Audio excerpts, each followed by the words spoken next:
30 vjeçari vret nënën e tij, ishte hetuar edhe më parë në 3 raste për keq trajtimin e saj.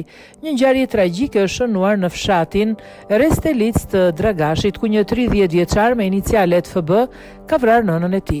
Nga ekzekutimi fillestar në vendin e ngjarjes nuk është vërejtur ndonjë mjet me të cilin mund të ketë kryer vepra. Viktima ka pësuar disa lëndime në regionin e kokës. Dyshohet se vdekja mund të jetë shkaktuar nga goditjet me sende të forta. Sipas prokurorisë themelore të Prizrenit, dyshohet se 30 vjeçari ka ushtruar dhunë fizike ndaj nënës së tij brenda shtëpisë së tyre. Nga ato dhënat rezulton se i dyshuari ka pasur çrregullime mendore, si dhe ka qenë më herët përfshirë në 3 raste penale të dhunës në familje të trajtuara nga prokuroria e Prizrenit.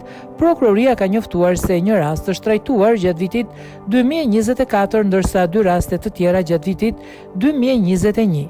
Për këto raste, organi akuzës ka ndërmarrë veprimet ligjore përkatëse, ka ngritur akt akuza dhe për të njëjtat raste janë nxjerrë akt gjykime dënuese. Autoritetet në Kosovë njoftojnë se po ndërmerren të gjitha veprimet e nevojshme hetimore për zbardhjen e plotë të rrethanave dhe shkaku të vdekjes.